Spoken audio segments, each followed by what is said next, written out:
convidado de hoje é Renan Santos, do Partido Missão. Renan, nosso tempo começa a contar a partir de agora. Seja muito bem-vindo.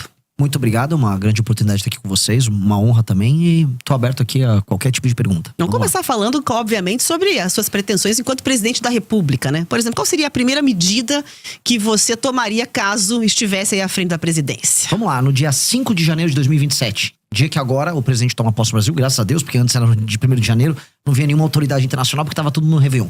Dia 5 de janeiro, o presidente tem que colocar, e é isso que eu farei nesse dia, o Brasil, especialmente nas áreas que estão hoje dominadas pelo crime organizado, em estado de defesa. E o que eu chamo de estado de defesa? É um estado especial proposto pela Constituição brasileira que permite não só o presidente da República, mas as forças de segurança atuarem de maneira mais enfática no combate ao crime. Por quê? Porque uma das coisas que eu venho falando em todas as viagens pelo Brasil é que a gente precisa retomar as áreas que hoje estão na mão do crime organizado e devolver para o Estado brasileiro. Ou seja, 23 milhões de brasileiros, de acordo com pesquisas e já saiu na imprensa também, vivem sob o comando do crime. E nós precisamos libertá-los. Hoje, sem o estado de defesa, a polícia, por exemplo, não pode entrar numa casa ou num comércio sem um mandado durante uma operação policial. E é lá justamente que se escondem os bandidos, especialmente as lideranças do tráfico. A gente precisa poder entrar, precisa capturar eles e desmontar o aparato do crime. Essa operação também não ficaria só circunscrita a bairros e favelas. A gente entraria no Porto de Santos, inclusive há suspeitas do Porto de Paranaguá de atuação do PCC, um porto que fica aqui no Paraná. Porto de Pecém, por exemplo, lá no Ceará, ele está sendo alvo de uma tentativa de tomada agora do Comando Vermelho. Então, colocar áreas especiais dentro de um estado de defesa é a primeira ação para a gente retomar o território brasileiro. E isso não é apenas uma coisa enfática e concreta. É basicamente uma forma do governo brasileiro atuar de modo a recuperar milhões de brasileiros que estão fora desse pacto social, que é o pacto social da Constituição brasileira. Então, a principal preocupação seria a questão de segurança, pelo que dá para compreender com essa medida. Agora, quando se fala, né, nessa questão do estado de defesa, há ali uma certa controvérsia em relação a isso. Entende que é uma medida tranquila de ser tomada? Quem é que faria, por exemplo, essas ações, essas operações todas? Polícia Federal? Não, as polícias estaduais, elas têm autonomia e elas podem atuar junto com o governo federal nisso. A Polícia Federal, ela pode atuar. Forças Armadas podem atuar apenas de maneira auxiliar. Elas não têm nem experiência de combate. E esse efeito seria muito claro. A gente tem um papel hoje no Brasil que não é apenas fático, mas ele é simbólico. A gente está aceitando o Estado brasileiro que milhões de brasileiros vivam à margem da sociedade. Que eles vivam basicamente num Estado paralelo com regras paralelas. Então, há de ser enfático nesse tema. Até porque mais radical e absurdo é a gente aceitar que o crime organizado exista. Né? A coisa mais maluca que a gente coloca na nossa cabeça é a normalização de um Estado paralelo. E hoje ele é normalizado. Hoje você anda, por exemplo, pelo Ceará, como eu andei, tem cidades inteiras e bairros inteiros. Santa Quitéria é uma cidade tomada pelo Comando Vermelho, bairros inteiros de Fortaleza. Lá tá ali, você vê, o cara picha no muro. Essa área você pode entrar, essa área você não pode entrar. Essa área você pode fazer comércio, essa área não pode.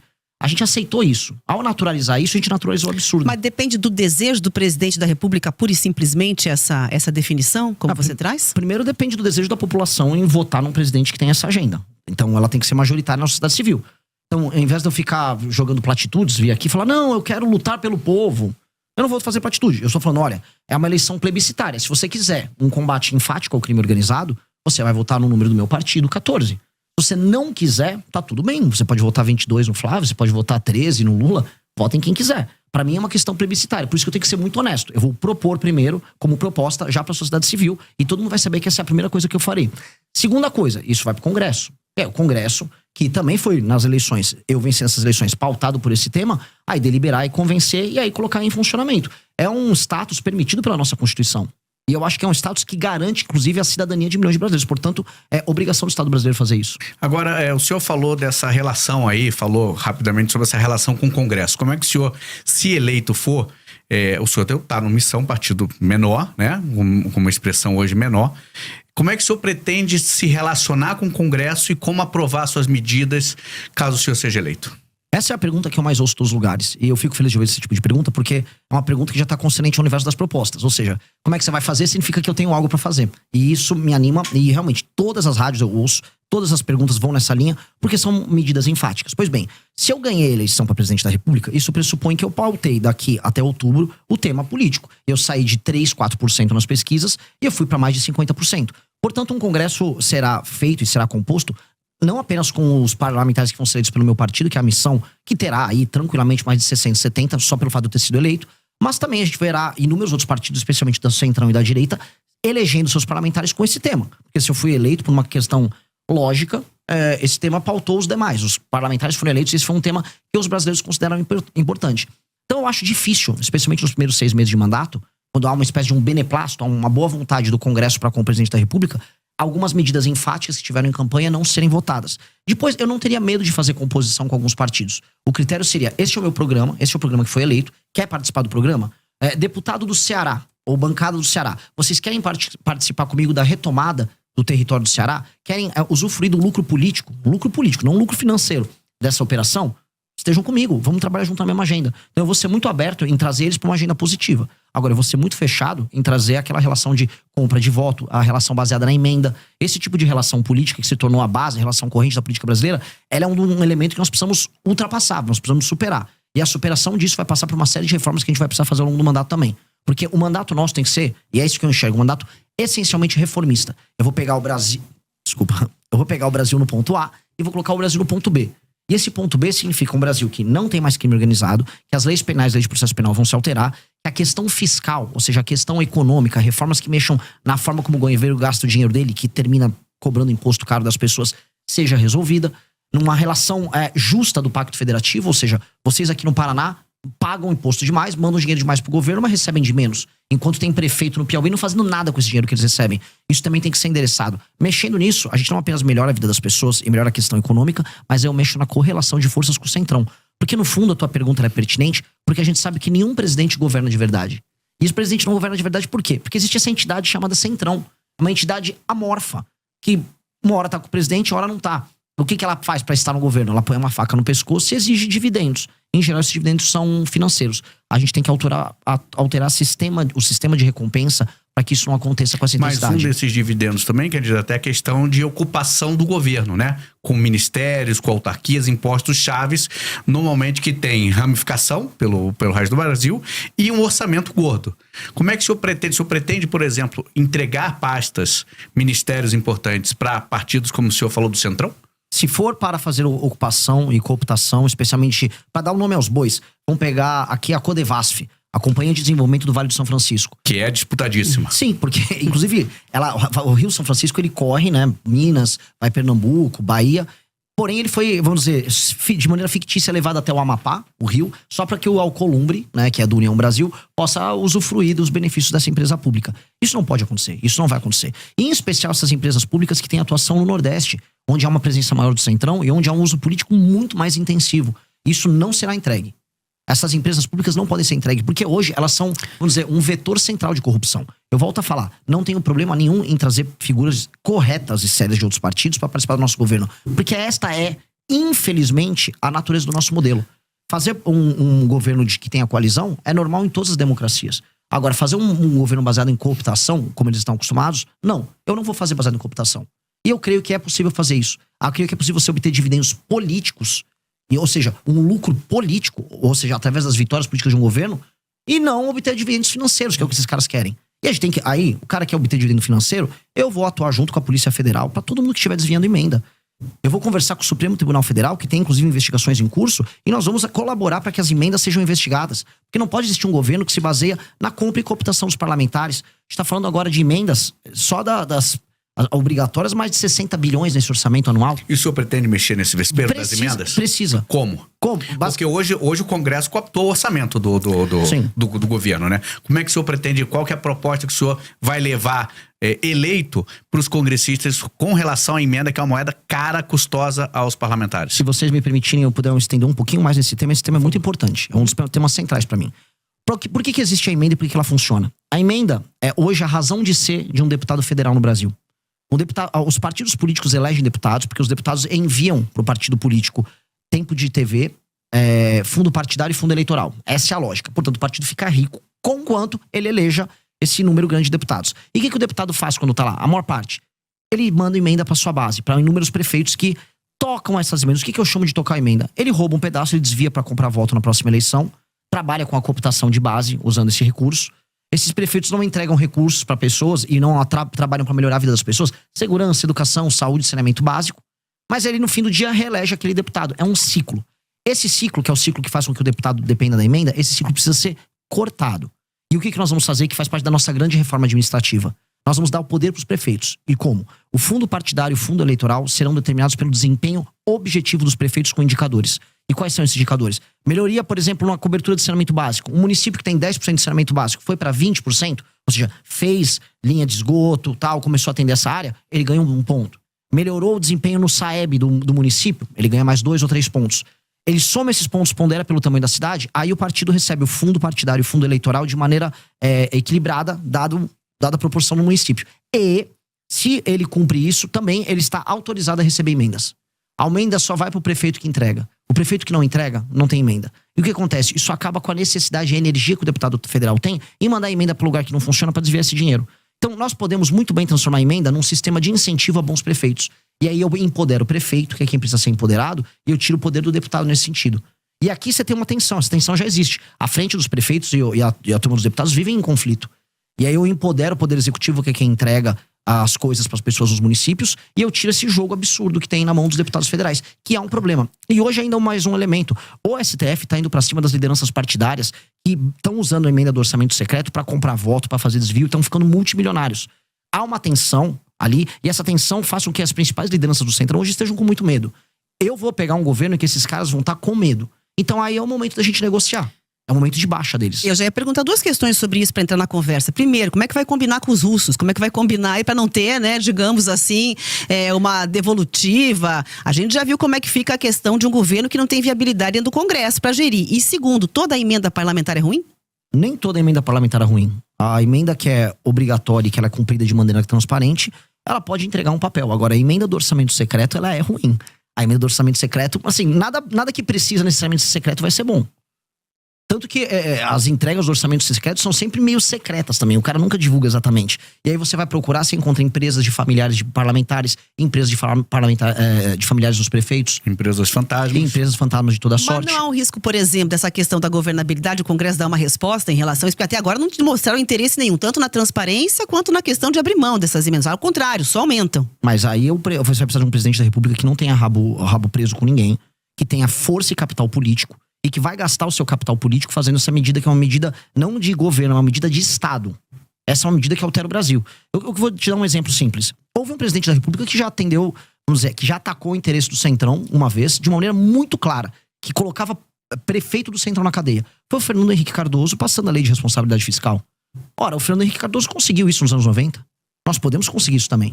Ou seja, se eu ganho a eleição presidencial e eu vou pra cima do enfrentamento ao crime organizado, a gente pode ver que tanto com o Bukele, o próprio Milei teve um pouco desse efeito, você ganha popularidade, você ganha capital político. A questão é, o que o presidente da República faz com o capital político que ele acumula?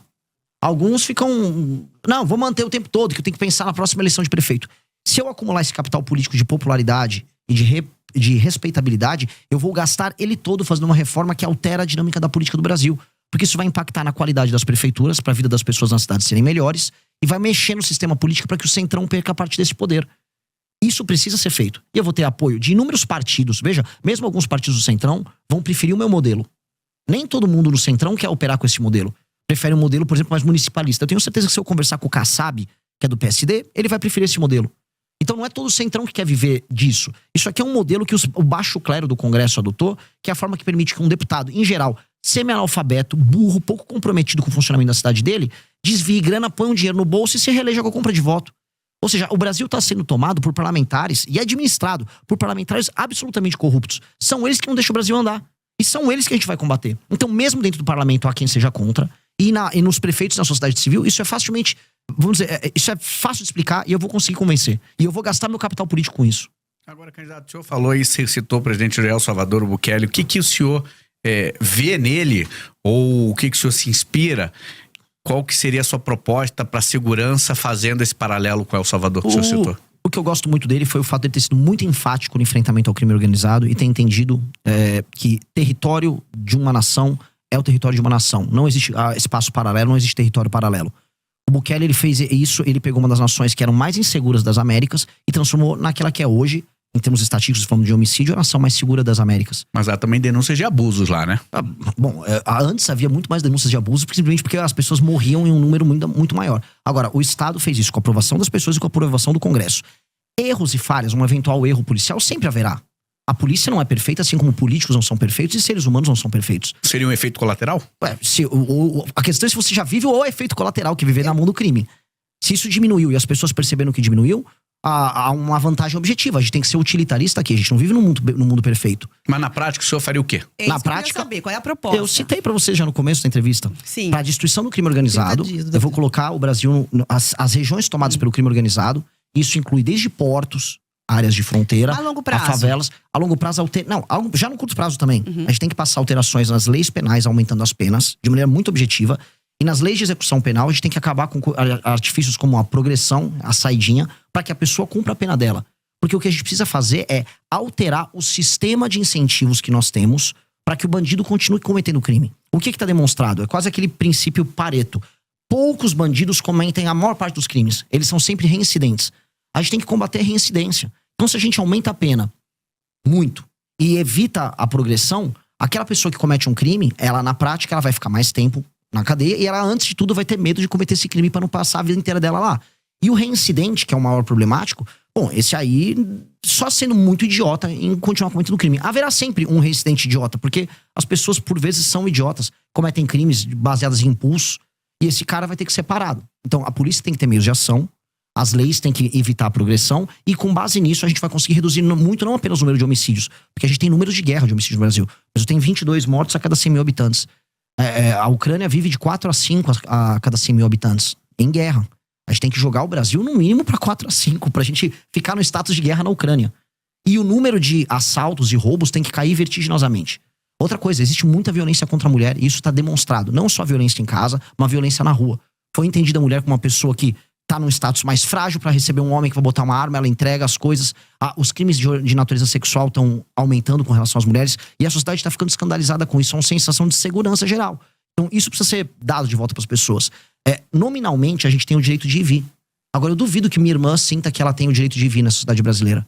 O direito de ir e vir de uma mulher brasileira, ele é mitigado, ele é reduzido. O direito de vir uma pessoa que só quer andar com o celular dela no meio da rua e trabalhar, porque isso aqui é um instrumento de trabalho e não um objeto de luxo, também tá dirimido. Então, eu tenho que dar à pessoa de volta os direitos fundamentais. Isso é um direito de garantia fundamental. E, em grande medida, é isso que o Bukele ele garantiu para as pessoas de El Salvador. Por que ele teve uma votação tão alta? De maneira muito clara. Porque as pessoas sentiram que elas recuperaram direitos fundamentais.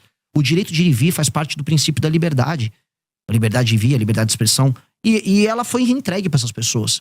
E isso para as pessoas dão um valor muito grande. Então o brasileiro precisa ser devolvido o seu direito de ir e vir. Agora, como é que o senhor pretende, por exemplo, combater o feminicídio que o senhor está citando aí, que tem uma natureza de crime de dentro de casa, da pessoa próxima, de um marido, de um ex-marido, de um namorado? Como combater esse crime? É só aumentar a pena? O aumento de pena ele tem um efeito cascata sobre praticamente todos os crimes, tirando alguns crimes que são cometidos por pessoas que agem de maneira doentia e irracional. Mas o senhor pretende aumentar? Você precisa ter, lógico, mas todas as penas do Brasil concernentes à violência, elas precisam ser aumentadas. E mais, todos os reincidentes, porque em geral, o homem que bate na mulher em casa, ele faz isso de maneira reincidente. Ele cria um sistema abusivo de relação com ela. E, em geral, quando você pega o passado dele, também costuma ter essas relações abusivas com as mulheres anteriores. Então, se esse cara tiver passagens pela polícia, por ser um reincidente, por ter tomado uma condenação antes, aí a situação dele piora bastante. É lei e ordem. E aí a gente pode trazer, por exemplo, sistemas de fiscalização. Hoje, São Paulo, é uma coisa que a gente tem que trazer pro Brasil inteiro. Existe um sistema de câmeras, né? O Sampa... Smart Sampa, desculpa. Ainda bem que você lembrou, ótimo. O Smart Sampa, ele reconhece o rosto das pessoas. Você reconhecer o rosto de um marido agressor que recebeu denúncias e você poder abordar ele com a polícia na rua, facilita isso. Infelizmente, agora o Brasil tem que tomar um banho de lei e ordem. E esse é um elemento que eu preciso que as pessoas que estão nos vendo entendam. Primeiro começa com lei e ordem. Você não institui uma disciplina que vira cultura apenas educando. Primeiro você tem que ter uma norma, a norma vem com uma sanção. Isso se transforma em disciplina, e depois a disciplina vira cultura. Um tipo de um exemplo que não tem a ver com violência, mas tem a ver com cultura. Há uma cidade que eu visitei no Rio Grande do Norte chamada Acari. Lá durante o Império, você veio um decreto lá na prefeitura de Acari e avisou, olha, se você não varrer e não cuidar, não deixar limpa a fachada da sua casa, você vai tomar uma multa. Tô falando do século XIX, período imperial. As pessoas tinham medo da multa, aquilo se tornou um costume, do costume virou uma cultura, da cultura virou orgulho. A cidade é um brinco até hoje. Singapura era assim, uma cidade de pescadores destruída, um local muito pobre com brigas étnicas entre religiões diferentes e matrizes étnicas diferentes. Veio uma liderança, essa liderança estabeleceu lei e ordem de maneira muito intensa. Da lei e ordem veio a cultura, e da cultura veio uma grande nação. A gente vai ter que começar, a meu ver, com lei e ordem. Precisa ser com lei e ordem. Candidato, seguinte, está se aproximando aqui dos 10 minutos finais. Eu quero falar sobre economia, acho que é um tema importantíssimo de ouvir o que você pensa, o que o senhor pensa aí para a economia na presidência do país.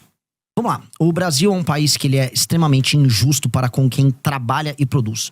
Se você tá nos ouvindo agora e tá indo pro trabalho, tá rodando de Uber, tá fazendo uma entrega, tá em casa produzindo alguma coisa pra mandar pra fora, muita dona de casa faz isso. Você entende que você trabalha, você fica uma parte pequena do fruto do seu trabalho. E mais, você se sente injustiçado porque você vê uma massa cada vez maior de pessoas que recebem benefícios. E você fala, poxa, às vezes eu sou pobre, tô ganhando pouco, uma pessoa tá recebendo um benefício sem merecer. Ou um juiz tá ganhando um penduricalho gigantesco, tirando 200 mil reais por mês. Ou eu vejo uma grande empresa recebendo benefício fiscal e aí acaba nem entregando o serviço. Você fala assim, pô, o que tá acontecendo? Eu estou sendo um otário. E sim, se a gente olhar na letra fria da lei, o brasileiro comum que trabalha e produz é um otário. E isso tem que ser invertido. A nação brasileira tem que ser amiga de quem trabalha e produz. E isso tem que ser alterado urgentemente. Isso funciona desde o Pacto Federativo, que pune estados que trabalham e produzem, que pagam mais impostos, tá, até o cidadão pequeno, que é um entregador. As pessoas mais pobres pagam mais impostos. E onde eu vou começar? Eu e o nosso deputado federal do Partido Missão, Kim Kataguiri, a gente já protocolou uma PEC que faz a grande reforma fiscal brasileira, que mexe desde renúncias fiscais fraudulentas que existem no Brasil, até super salários, até penduricalhos do judiciário, até aposentadorias exageradas de militares e membros também do judiciário, e mexe também em emendas parlamentares. Ou seja, ela vai mexer em inúmeros temas. Inclua aí, até peço, inclusive eu faço um desafio para os próximos pré-candidatos, porque eu falo aqui, tem que ter uma outra reforma da Previdência, haverá e vai precisar ser feito, a nossa já inclui, e eu quero ver os outros falarem, porque se não falar e ficar escondendo na campanha desonestidade, também deixo esse desafio, porque não vai poder continuar mantendo o BPC, que é o benefício de prestação continuada, da forma como tá, crescendo como tá, vai estourar as contas públicas, a gente vai precisar normatizar isso, existem muitas fraudes envolvendo isso, e com isso eu preciso achar 200 a 300 bilhões de corte de gasto no orçamento. Aí a pessoa, pô, o que isso resolve? Primeira coisa que resolve, a curva de dívida do Brasil diminui, isso é muito importante, e aí eu vou poder baixar os juros. E aí as pessoas vão começar a ver que o dinheiro delas vale mais. As pessoas vão poder pegar empréstimos, as pessoas vão poder fazer financiamento, as empresas vão poder se financiar. E ao regular isso, aí a gente começa a ter espaço para investir, com marcos regulatórios que eu vou incluir junto, ligados a aumento de competitividade, maior liberdade laboral, maior investimento em infraestrutura, especialmente infraestrutura de estradas e rodagens. O caso de vocês no Paraná é o mais bizarro, é um dos estados mais ricos do Brasil e as estradas são horrorosas. Eu quase morri vindo de Cascavel pra Ponta Grossa. É meio assustador um negócio desse, porque eu não estou falando, eu não estava na Paraíba, eu não estava no interior do Maranhão, eu estava no Paraná, um lugar que paga a conta do Brasil. E, pois bem, no Paraná as estradas são piores que as estradas do Ceará. Eu vi isso, e isso é absolutamente ridículo. Então, como resolver isso? Fazer essa economia que eu falei, e aí vai sobrar dinheiro para investir em energia e investir em estrada, que é basicamente infraestrutura para o Brasil. Com essa infraestrutura aumentada, o custo do Brasil diminui, o dinheiro diminui, o custo do dinheiro, porque eu vou ter baixado os juros. E com base nisso, a economia brasileira passa a ficar bem mais competitiva.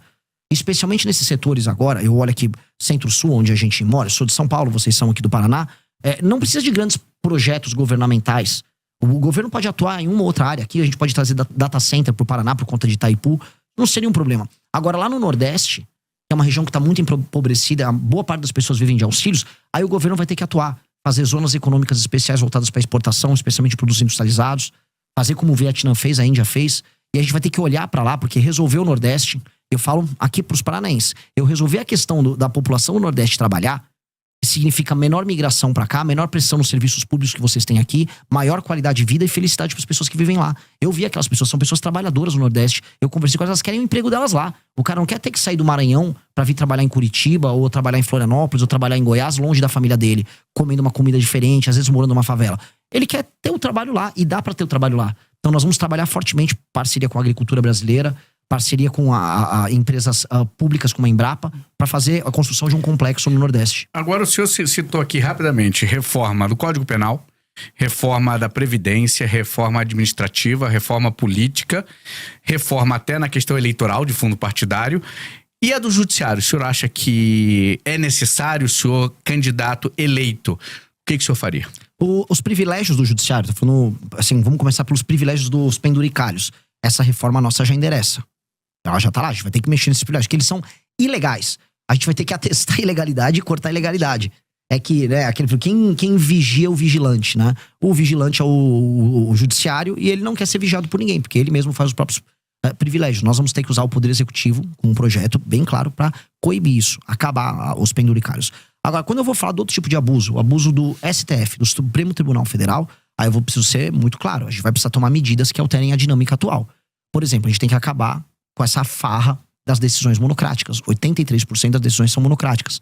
Outra farra que tem que acabar é a farra dos escritórios de advocacia ligados a ministro do Supremo. Mas isso não vai competir, por exemplo, não vai ficar, desculpa, até a competência do Congresso? Vai ser feito pela presidência? Mas o presidente, junto com a sua bancada, podem fazer isso.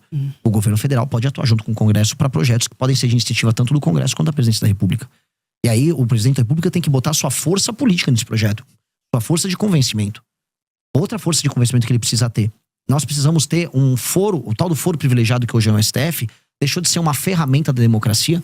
Pra galera entender, ele foi desenhado lá no final da ditadura, pro começo da redemocratização, como um instrumento que protegeria os deputados de uma perseguição que eles poderiam ter de juízes nos seus estados. Dá até pra entender a necessidade do foro especial.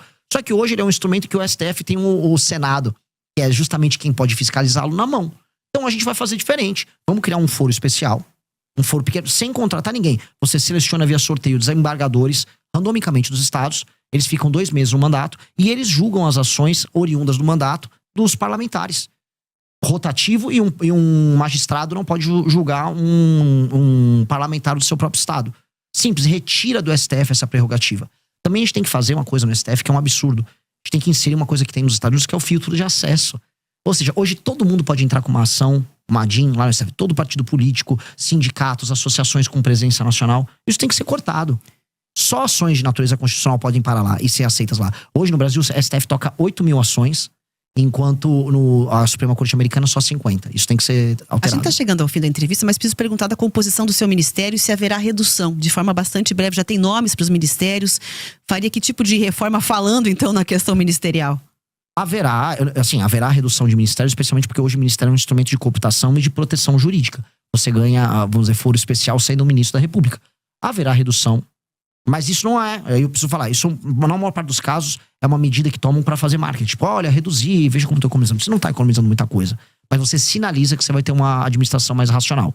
Uma coisa que eu vou fazer, que economiza bastante em termos de máquina pública, é inserir machine learning e inteligência artificial em boa parte do serviço público, especialmente na parte da saúde, instituindo o prontuário único. São medidas que racionalizam o gasto e melhoram muito a eficiência. Então isso vai ter um efeito muito legal, muito positivo. E aí, falando em termos de corte de gasto, para trazer um tema até jogar de provocação para os demais pré-candidatos, especialmente os da direita, quero saber quais são as empresas que eles vão privatizar. A gente está falando de maneira clara, os Correios precisam ser privatizados, tá? E empresas públicas que não apenas são deficitárias, mas que não apresentam resultado prático para o Brasil, nenhum ganho para o Brasil, elas precisam ser privatizadas ou encerradas, porque hoje elas viraram instrumentos de cooptação. O senhor, pelo que eu entendi, deu aqui umas estocadas na esquerda, na direita, mas o senhor, para chegar à presidência, possivelmente vai ter que passar por um segundo turno. Aceita apoio de quem vier, da esquerda, da direita? Rejeita algum? Como é que vai ser seu posicionamento? Eu rejeito apoio de pessoas que sejam corruptas, até porque hoje no Brasil a coisa mais comum é você receber apoio. Mas a gente tem corrupção dos dois lados. Não, mas eu não estou fazendo distinção de lado.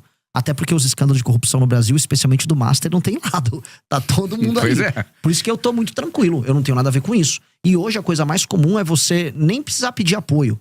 Hoje os corruptores, eles batem na tua porta pra te comprar. Então eu vou ser muito cuidadoso nisso. Apoio político, quando sincero e honesto, não se rejeita. Independente de cor partidária. Depende de cor. Agora eu sei assim, a esquerda nunca vai me apoiar. E se ela vier me apoiar, eu tenho que desconfiar do que eu tô fazendo. Que eventualmente eu tô fazendo alguma coisa de errado.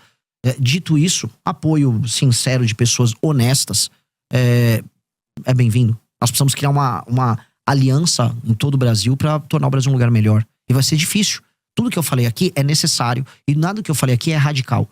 São coisas normais que nós precisamos fazer para tornar o nosso país um lugar melhor. Só que o normal que eu falei aqui, ele se torna difícil porque nós somos um país em que tudo é difícil. Eu estou disposto a colocar minha vida nisso. Eu vou dedicar os melhores anos da minha vida para me tornar o Brasil um país sério. E eu vou fazer isso com ou sem apoio das pessoas, donas da máquina partidária brasileira. Candidato, 1 minuto para falar com a nossa audiência. Qual câmera eu falo? Qual câmera? Aqui, é da frente. Essa aqui, ó. Meus queridos amigos, o Brasil, ele foi desenhado como um país injusto com você. E você talvez não tenha ideia do quanto você está perdendo morando aqui.